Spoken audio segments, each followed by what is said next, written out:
Dans le topo que j'ai fait sur la prudence, j'ai donc expliqué que cette prudence comme vertu était finalement ce que Vitose, lui, appelait le contrôle, cette faculté que la personne va avoir de pouvoir retenir ou écarter une pensée, la valider, la juger pour vraie ou pour fausse, et de prendre les moyens pour être dans un état en adéquation entre son mental, son affectivité et son corps. J'ai également parlé, j'ai pris l'exemple, bien évidemment, de l'amour pour montrer ce passage d'un état imparfait où je n'aime pas à l'état parfait où j'aime. Et donc comment je vais prendre les moyens pour arriver à cela, c'est-à-dire à être engagé avec l'autre et dans sa présence. Mais pour cela, il va falloir que en moi, je fasse un petit peu, on va dire, la police. Car au fur et à mesure que je grandis, les passions, les émotions vont sortir. Il y a 11 passions, émotions principales qui, on va dire, colorient la vie affective en permanence et qui vont en fait, à certains moments, me permettre vraiment de ressentir quelque chose, mais à d'autres moments, quand je vais être bloqué dessus, m'empêcher ou me paralyser complètement pour rentrer en relation, pour vivre quelque chose de simple. C'est là où en fait les vertus de force et de tempérance vont intervenir, c'est-à-dire qu'elles vont me permettre de contrôler les émotions, les passions, pour qu'elles puissent rester toujours en unité avec toute ma personne, c'est-à-dire mon corps. Alors on comprend très bien, hein, je prends l'exemple de la tempérance, si je mange trop, je vais être malade. Donc la tempérance me permet de cadrer le débat pour éviter que mon corps, lui, m'envoie un petit signal d'alerte, mais en rappelant que je ne peux pas manger infiniment. C'est important de comprendre, même si ça a l'air drôle effectivement comme ça, notre incarnation, notre corps nous pose des limites et en nous, il y a des désordres. C'est-à-dire que nous pouvons avoir des opérations vitales, des facultés, mais elles ont des limites et si nous ne respectons pas finalement ces limites liées à notre nature humaine, eh bien il va y avoir des problèmes. Les vertus de tempérance et de force permettent justement, au fur et à mesure de l'expérience, de cadrer ces limites et de justement s'adapter au corps pour pouvoir tenir et continuer un chemin vers une finalité, vers un but qui est poursuivi.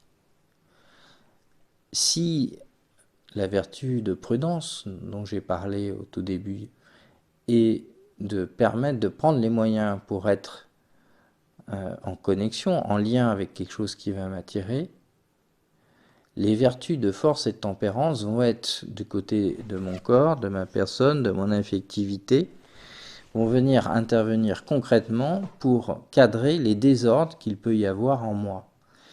Et ça va très vite.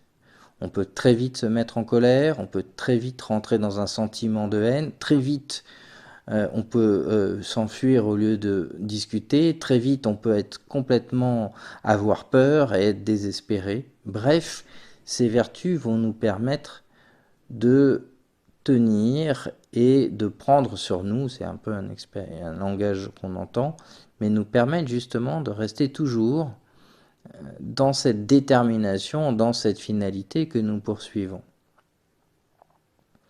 Alors, c'est important de comprendre.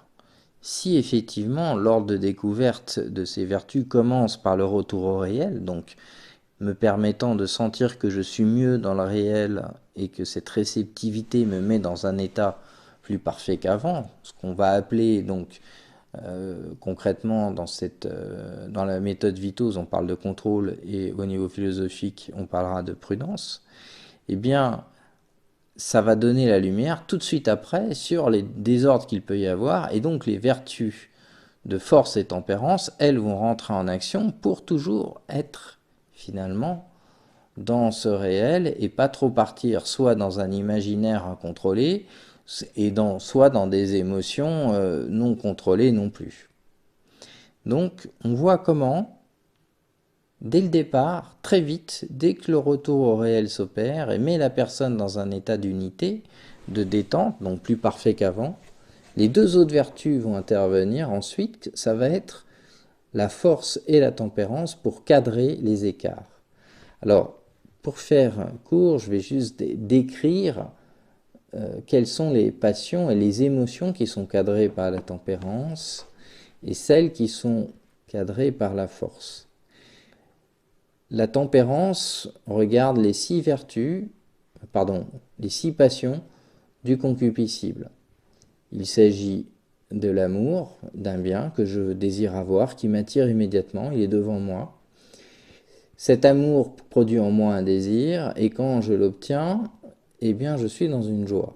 Ce sont les 3 étapes au niveau du concupiscible simple. Et bien en opposé, de la même façon que je peux avoir un amour, ce qui oppose directement, c'est une haine. Face au désir s'oppose bien évidemment la fuite, je vais vouloir partir. Et enfin, si je ne peux pas partir, eh bien, je vais rentrer dans le contraire de la joie, c'est-à-dire la tristesse.